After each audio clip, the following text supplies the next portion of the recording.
deleted process on Soviet involvement in Afghanistan.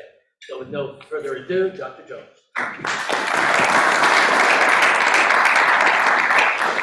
Thank you, Steve. I appreciate that, and thanks for organizing this and having me here this morning to talk about an obviously very important issue and topic. Specifically, what I'd like to do this morning is just give a overview, sort of a historical context, if you will, background, the deep history of relations between Russia and Ukraine up through World War II, and then, of course, obviously happy we have time for questions. I'm not sure how that's going to work to take any question on the current situation, which is very, you know, as you probably noticed, very much changing every day, right? Russia is, of course, again, as you probably know, Let's see. oh, hit the wrong button, or one of us. Thank you. Russia is by far the world's largest country. It covers roughly 1/6 of the Earth's land mass. Population very ethnically mixed. Of course, as you would expect in a country of that size, roughly about 145 million people, about 80% of whom are ethnic Russian, meaning simply that they speak Russian as their native language. Ukraine, which as you see here is right in the middle, right in the heart of Europe, really, is slightly smaller than Texas, is actually the second largest country to Russia in Europe. You'll see the capital here of Kyiv, here in its Ukrainian spelling, which has now become sort of the popular norm, K-Y-I-V. That has not always been the case up here until recently. And the two largest, to be expected, ethnic groups in Ukraine, of course, the Ukrainians, who speak Ukrainian as their native language, about total 78–80%. That's grown over the years and probably going to be growing a lot more here in upcoming years. And about 17% for whom Russian is their native language. That's likely to be going down in the years after this conflict, which we hope ends soon. And a key historical note that I'll come back to and kind of explain. Here we see the eastern, southeastern region. We have Crimea right here, which has been under Russian occupation since 2014. And this area around Donetsk up in here is the area that is really the battleground right now that has been occupied, parts of that by Russian supporters really since 2014. That's become the focal point of the current conflict. And it is, not surprisingly, given that the area in which there is a larger concentration, not a majority, mind you, but a larger concentration of Russian-speaking natives in that southeastern region. This is what the Russians refer to as what they call Novaya Russia, or New Russia, trying to reincorporate these areas with Russian speakers back into Russia. And that's why this has now sort of become the key focal point of Putin's military actions. And of course, Crimea down here is a predominantly Russian-speaking area as well. So that is why so much of the predominance of Russian speakers in this area is why that has become the focal point. And there are very specific historical reasons for why that is a majority Russian region, or predominantly, excuse me, disproportionately Russian region, that I will come back to. The history here, if we can, let's see, get back, oh, and like like all of the former Soviet Union, of course, Ukraine received its independence with the collapse of the Soviet Union back in 1991. Also wanted to highlight, getting a little bit ahead of the game here, sorry about that. Ukraine is very much shaped by its location historically. It is in the middle, as noted on the map there, between historically and today, for that matter, powerful neighbors. Today that would be Russia and the EU on either side. And the name Ukrainian comes from the Slavic root word for frontier region or borderlands. And really this has been a key theme throughout Ukrainian history. It has been caught between powerful neighbors on either side. The early starting point for our discussion of Russian-Ukrainian relations is sort of a no-brainer, right? It's pretty much a given. And that would be the historical empire that predominated here from the medieval era, the early medieval period from the 9th through the 13th century. We don't know exactly when Kiev and Rus merged. We know exactly when it ended, which was in December of 1240 when the Mongols came sweeping through and put an abrupt end to the Kievan Empire Rus. But for those centuries, it was one of the most vibrant, thriving empires in Europe. And The capital, of course, is, can I see it? Oh, here we go. Here in its Russian spelling, by the way, Kiev, Kiev. And that was the capital, and that is, of course, the contemporary modern day capital of Ukraine. And both Russia and Ukraine claim Kiev and Rus as the root of their history. It's Kiev, which is Ukrainian, it's Rus, which the Russians, of course, claim. So they both claim this as the starting point. So even history is a battleground here to some extent. In fact, very much so. As following the aforementioned collapse of Kiev and Rus with the Mongol invasion in December of 1240, the area that is today Ukraine gradually becomes absorbed by a more Western-oriented power based in Poland and Lithuania. And in fact, this is the map of a rather vast territory, very loose, kind of confederation. It wasn't a dominating empire from the center or anything, mostly based on trade. But nonetheless, Ukraine was very much a part of its orbit, if you'll notice here. At its height, which this map doesn't quite show, the Polish-Lithuanian Commonwealth in the 17th century reached all the way from the Baltic Sea down here to the Black Sea. And Ukraine was very much a part of that, or was most of what is today Ukraine. There was no Ukraine as such in this period that we're talking about. And if you'll note, Russia is separate. Russia is to the east. And this is where the two really do diverge historically. Russia begins to emerge and grow up around the city of Muscovy, we now know of as Moscow, really especially in the 16th, 17th century. And it sort of cobbles together this vast empire that we see that Russia today is a legacy of, but that didn't happen overnight. And these entities, Russia and what is today Ukraine, were separate for quite some time, for several centuries, until roughly about the middle of the 17th century, when Ukraine and Ukrainian nationalists are trying to break away from Polish control, which they do in 1648, but then about 6 years later, fearing the Poles might try to reimpose their military control, Ukrainians turned to Russia in 1654 and signed a treaty of protection and friendship with Russia, again, based out of Muscovy. By this time, by the middle of the 17th century, Russia has expanded considerably and is in this process of expanding further. And so now it's bringing Ukraine more into its sphere of control. This is really the beginning here after that phase of the Polish-Lithuanian Commonwealth, in which the two were very separate. This is once again now Russia sort of claiming control over what's going to become Ukraine, bringing it into its sphere of control, if you will. Now, I would add to that with regard to the languages. For years, as a Russian specialist studying in Chapel Hill for years, you would always hear Russian linguists would always say, Ukrainian is not a separate language. It's just a dialect of Russian. And I actually thought that was the case, right? For many years, you would hear this from well-respected scholars until I went over there. I was in Ukraine actually in 2015 for about 5 weeks doing research there.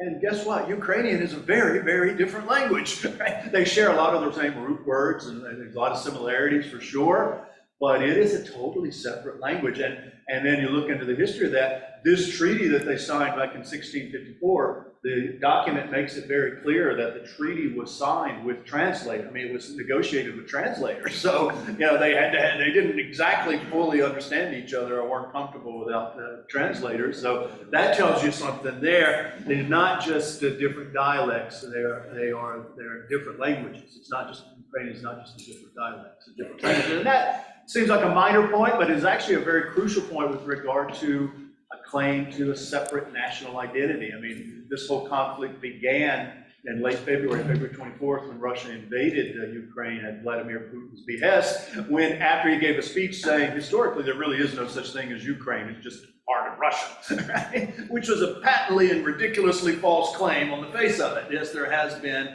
a separate entity of Ukraine, and language and cultural identity are very much an important part of that. There's a lot of overlap with Russia for sure, and it was under the Russian sphere of influence and Russian Empire for many years, but it is a separate historical entity and eventually country, nation state in the modern era.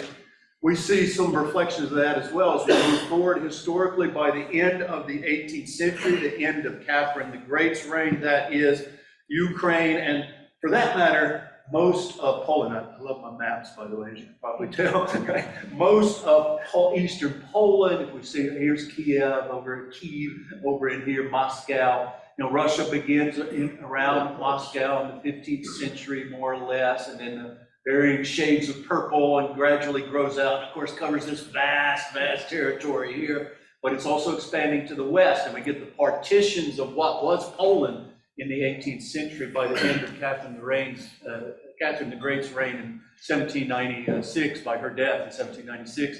Poland no longer existed. There was no independent Poland, of course. It had been partitioned by the Russian Empire, the German Empire, or the Prussian Empire, I should say, and the Austro-Hungarian Empire.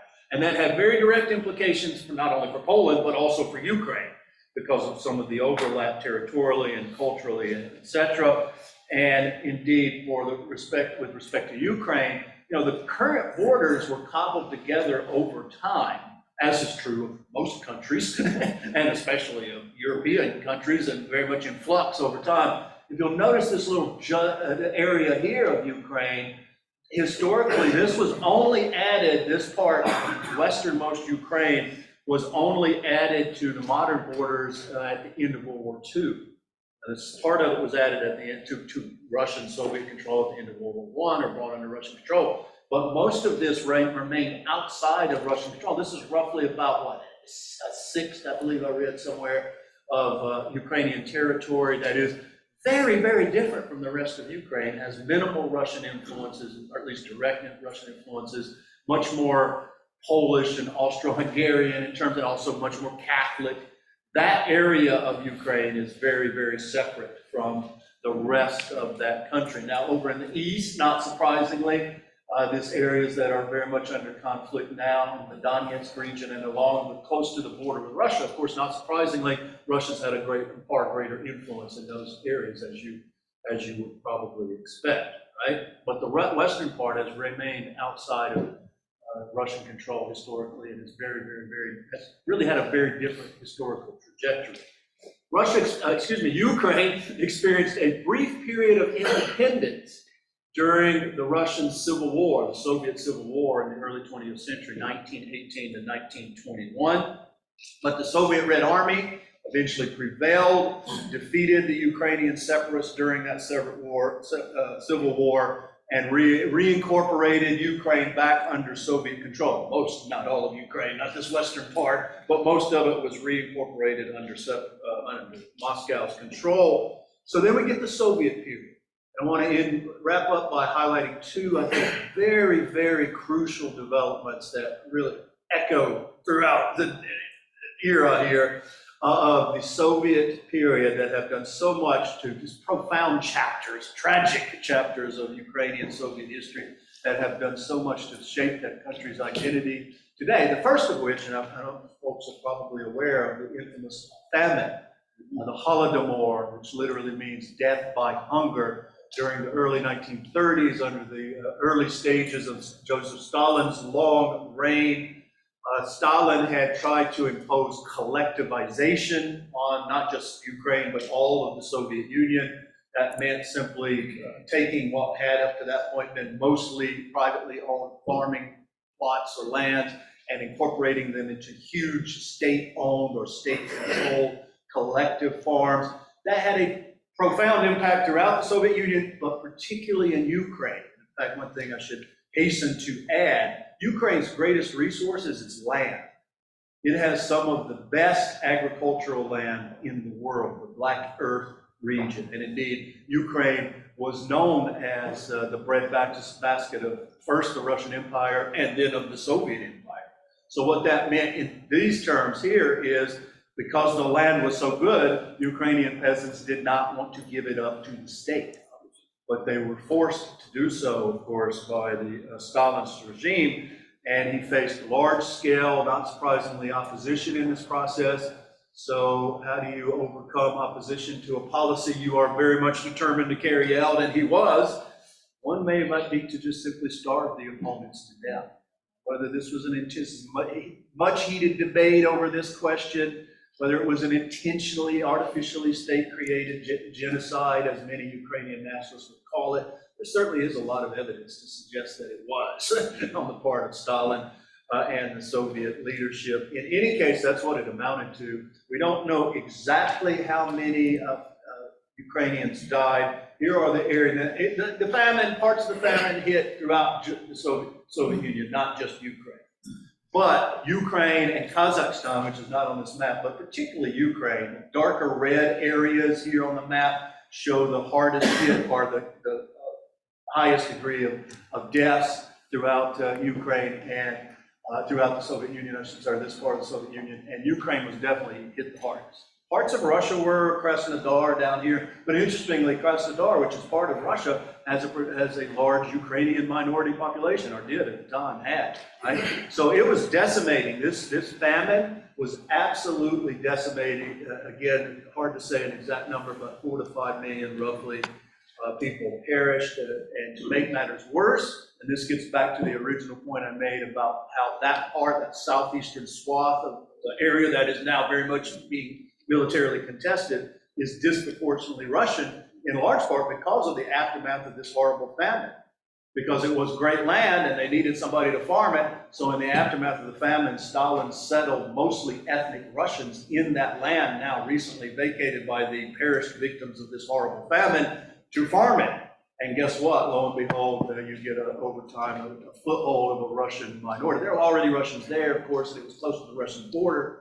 But this, in large part, explains why that is such a disproportionately Russian-speaking part of Ukraine. And I would just wrap that part up to emphasize the Holodomor, this horrible famine, is a defining event for Ukraine, and especially for Ukrainian nationalists who see this and interpret this as a genocide perpetrated against them by Russians, basically. Even though Stalin himself was Georgian, not Russian, but he led the Russian predominant Soviet regime. Finally, World War II, and we'll wrap up with that, talk about another event with a profound historical impression, of course, and legacy. World War II is certainly that in this part of the world, in most parts of the world to varying degrees. And Ukraine, once again, per the theme of its history, found itself caught between two dominant empires on either side.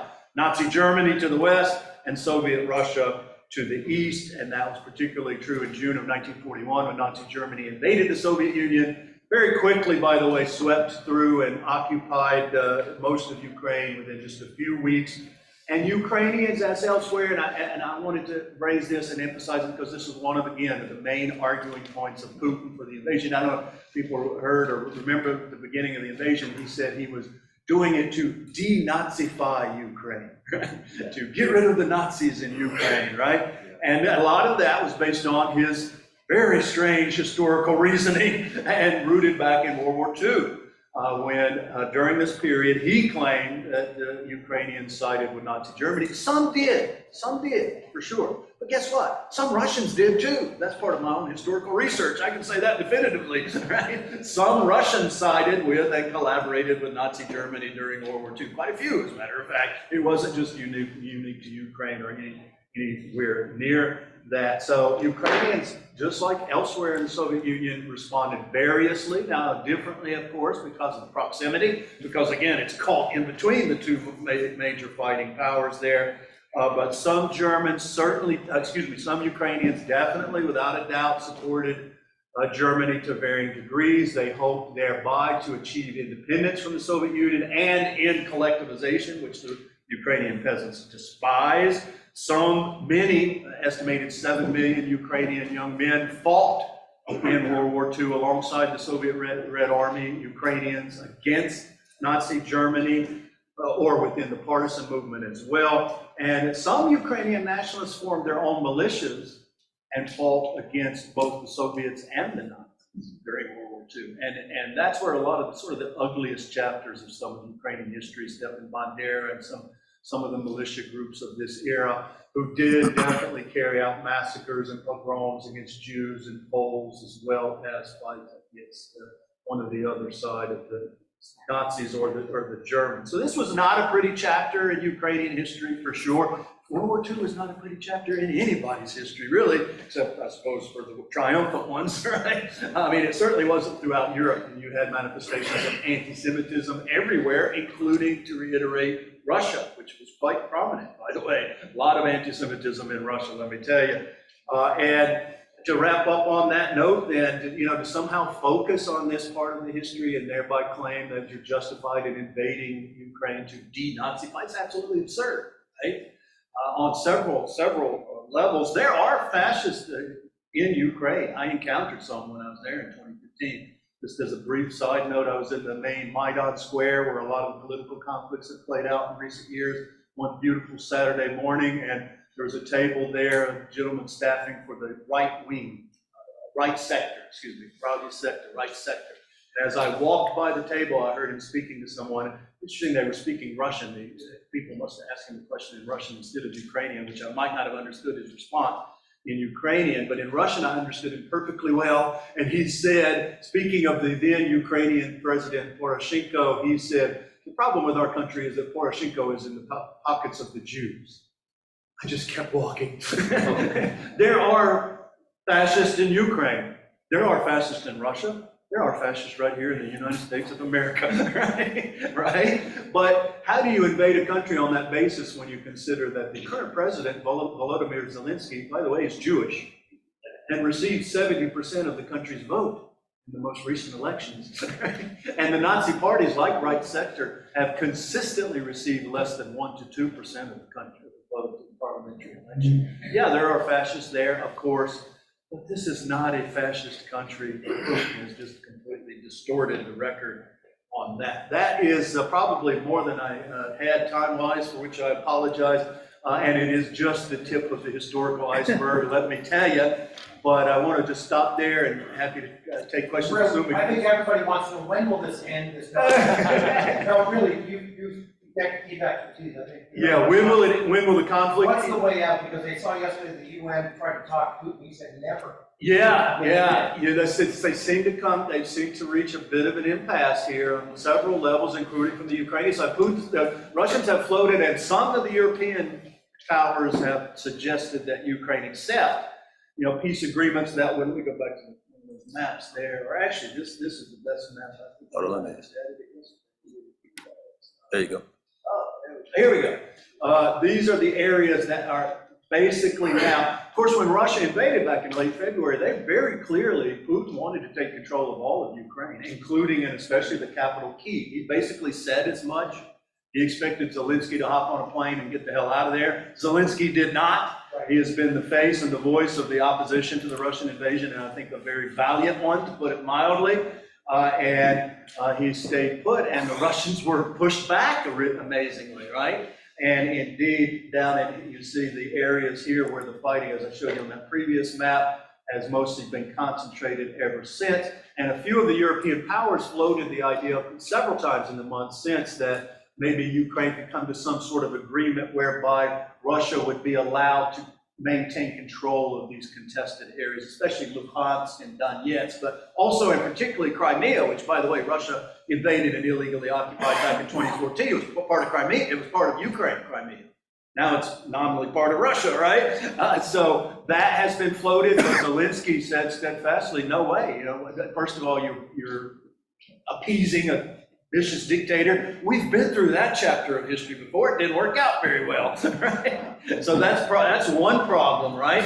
And another would be, I know it's a bad analogy, I realize, but if some country invaded South Carolina and we just said, oh, well, okay, you can have it, right? It's a bad analogy because we might just let them have South Carolina. But something to that effect. You just can't let foreign powers invade your countries, right? And take over what they want, right? So that's a large part of the issue here. Now, the area shaded, and I'm wrapping up here. Yeah. Sorry. You can stay around and answer questions. I will be happy to do so. You see the areas in purple. These are territories that have been regained by Ukrainian forces just in the last week or so. They are now pushing back, and Russia's troops are facing extremely low morale. They are not doing very well on the battlefield, et cetera, et cetera. So, and I'm sure, I hadn't heard that comment by Putin, that he's definitely not interested. Yeah, yesterday the UN Secretary General, but I know we're out of time, so thank you very much. Thank y'all, I appreciate it.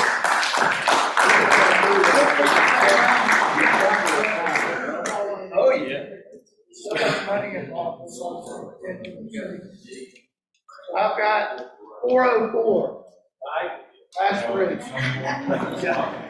Might be mine. Thank you, sir. You're welcome. Like anybody has any